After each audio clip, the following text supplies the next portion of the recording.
Good day, my friends. It's your old pal Jordan the Lion and Scott Michaels from Dearly Departed, and we are coming to you from Tulsa, Oklahoma, with a big gold boot behind us.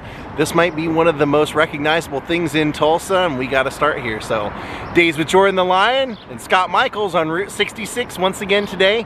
It begins right now. So the big gold boots belong to the big gold man, the Golden Driller, sign of Tulsa Oil.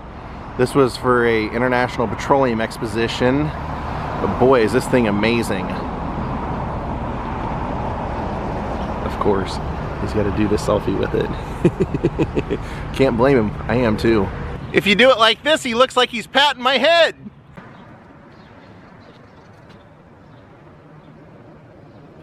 Now let's go over to one of my favorite filming locations. Right here in Tulsa, The Outsiders. Look at that Moodys Jewelry sign. That's great. I love that.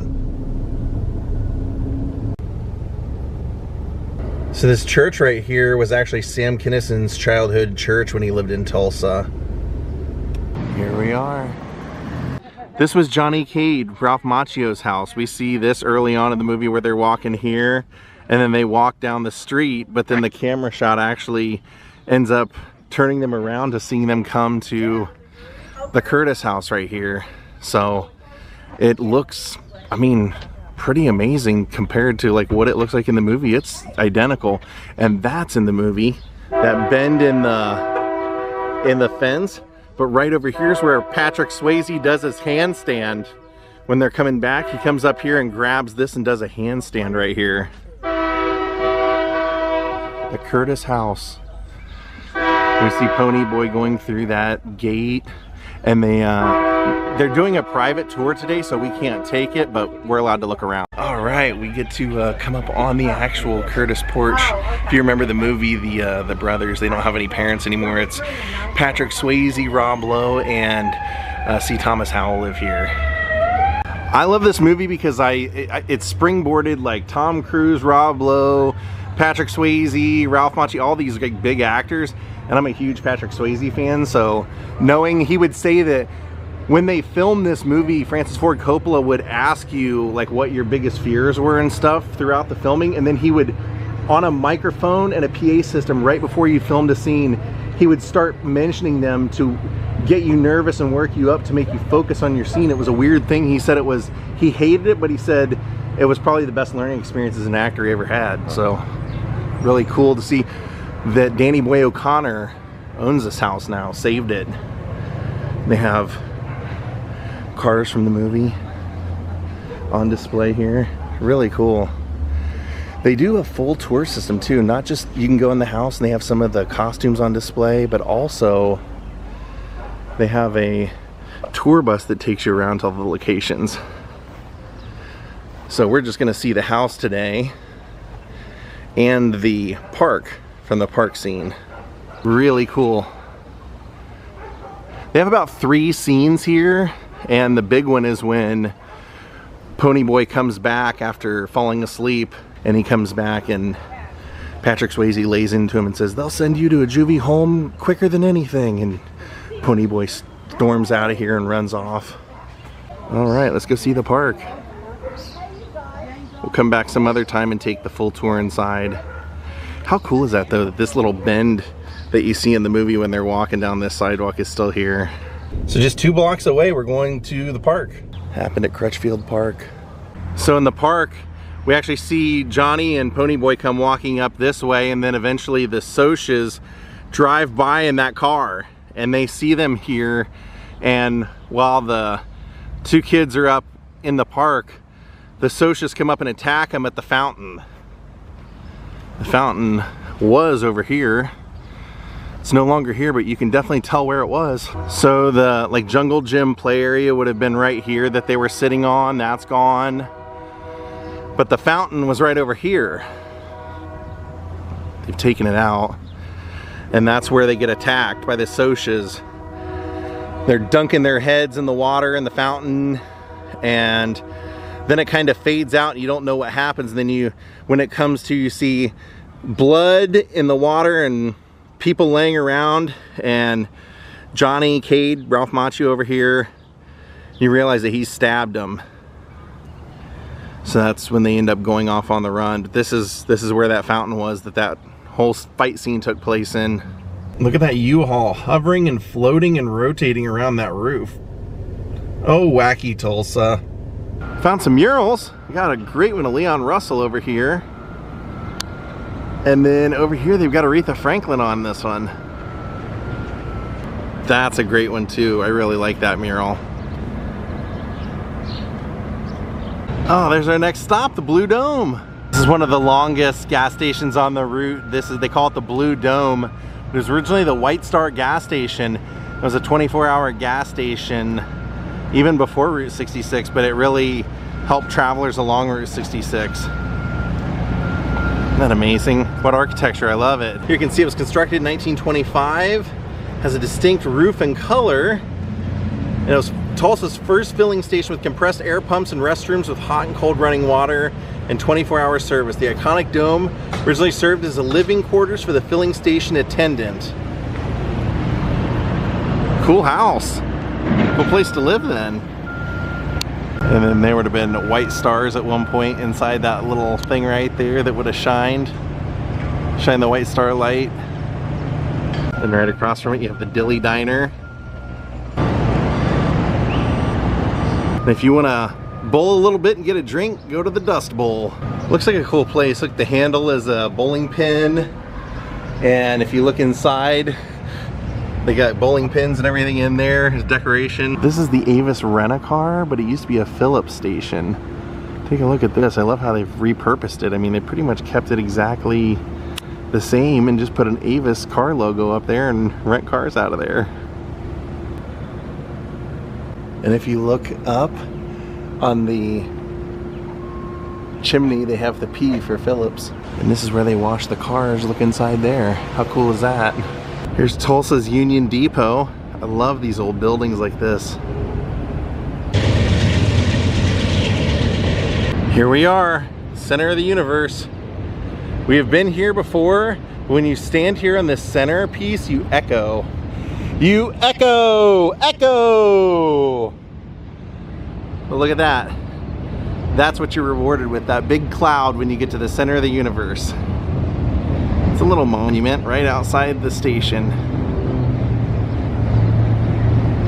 It has a handle on it. I wonder if I'm supposed to like touch it or grab it for good luck or whatever. Well, I did. Bob Wills Drive. And right around the corner from the center of the universe, one thing I wanted to show here in downtown Tulsa, that's what we actually came to see, the Woody Guthrie Center. Unfortunately, it is Tuesday and it is closed on Tuesday. So that's bound to happen on Route 66. Some places are going to be closed on the days you pass through, but I wanted to promote them anyway. Since we went out to Will Gear's farm and they had that house that Woody lived in out there, I just wanted to include this.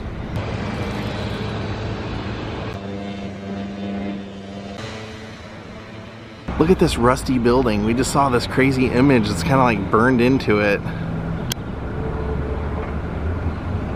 And from here you can see the center of the universe up there. That's where we were just at.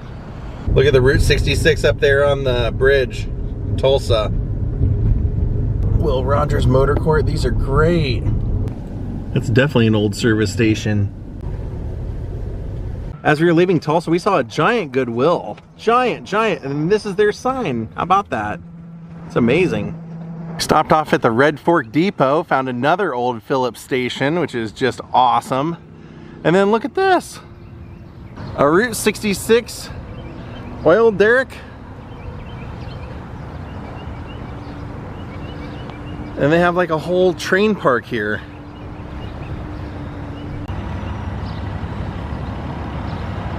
This one they even put people in the windows.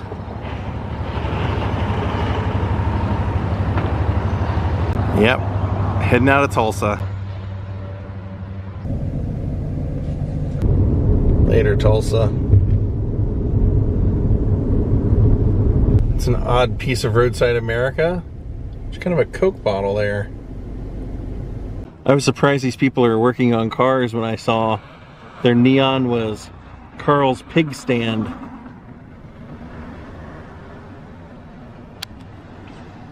We are at the heart of Route 66 Auto Museum, and I believe that is the world's largest gas pump. Tell me one bigger. Show me one bigger.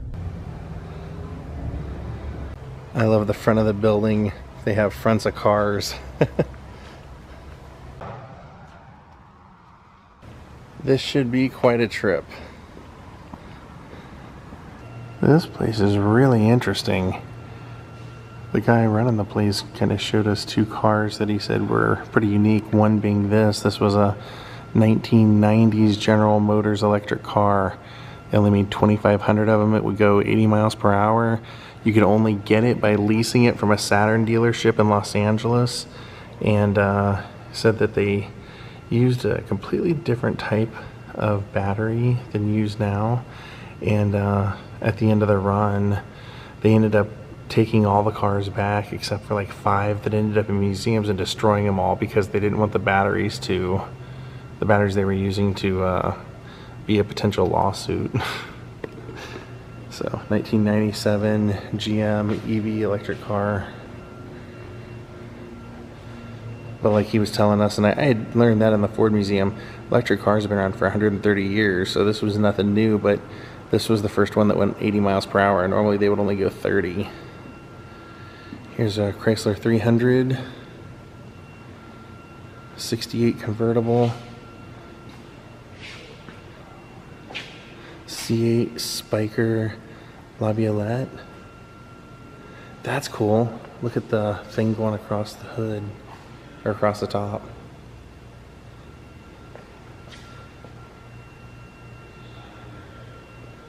And over here we have a 55 Thunderbird Roadster. Packard, Lincoln. Yeah, definitely come check this out when you're traveling through Route 66. And then one of the other one that was really rare was a custom built car back here in the corner. Look at that, isn't that cool? A GTO wagon. 70 Barracuda. So this was a combination. It was a $2 million car when it was all said and done. 1965 Chevy Impala, but the person that hired or contracted the car to be built wanted a bunch of Corvette features. Put like a Corvette motor and hood, changed the angle of the windshield to that, put the interior Corvette, some of the distinguishing marks like that, even the gas cap was back here in the center. He said that it was a $2 million car when it was all said and done. Now it just occasionally goes out to car shows. I said, how many miles? He said, I don't really know, but I know it was driven a little bit by the owner. Cool place. Here's the 1931 Model A Ford.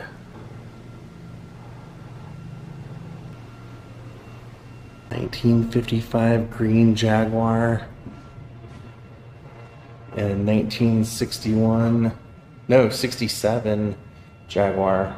Kind of gravitated towards this one. I like the way the hood and everything opens up. See here, into like 3 pieces. That's the ultimate road tripping car. Lots of room.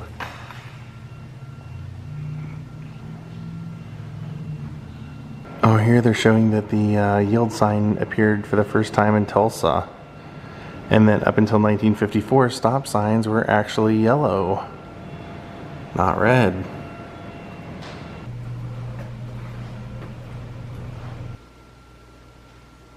Specially built Maserati. Wow. That's my favorite one so far.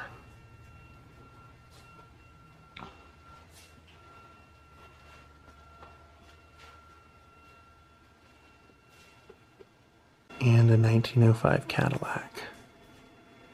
Look at the Amphiba car. These are ones that you can drive into water.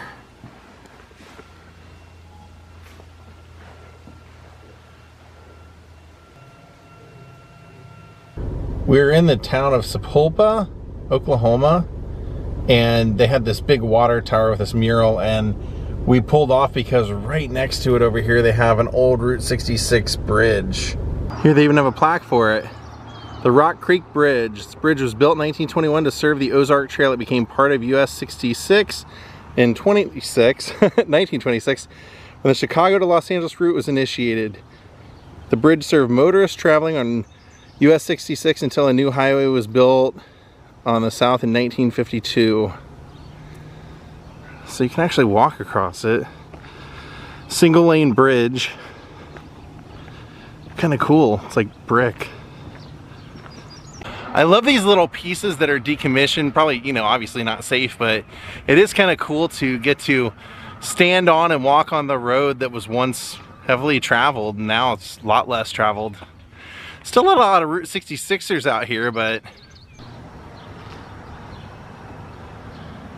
I wouldn't want to be driving over this if I didn't have to anyway. Look at the potholes and stuff. That's cool. The TP drive-in showing Footloose and Top Gun. That's a great roadside sign. I love it. Scott, it's time to get some food. We're going to the Rock Cafe. What makes it the Rock Cafe? It rocks. Cool.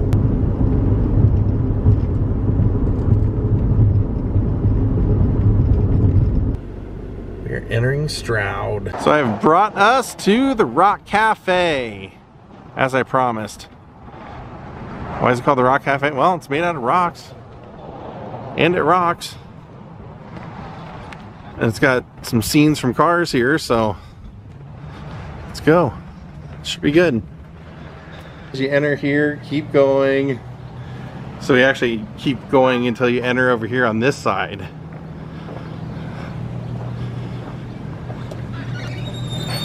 There's a little window you can see them work. Here it is. That is a giant menu. That is larger than normal size menu. What are you thinking, Scott? You ready to rock? I think what sounds really good is a taco salad.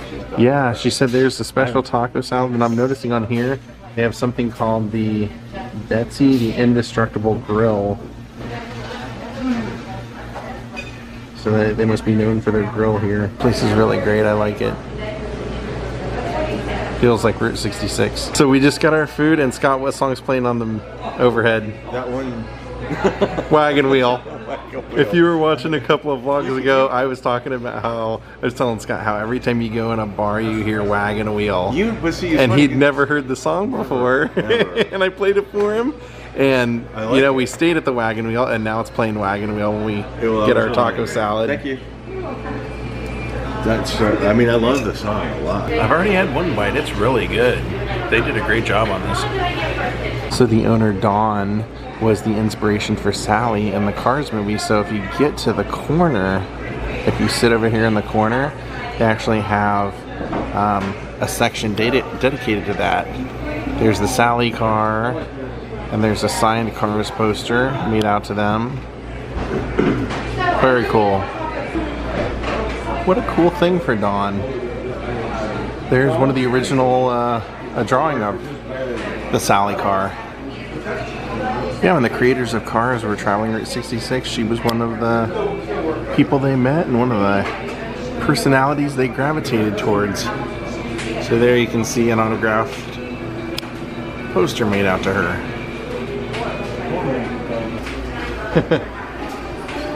John Lasseter, that was the man who came up with all the character traits.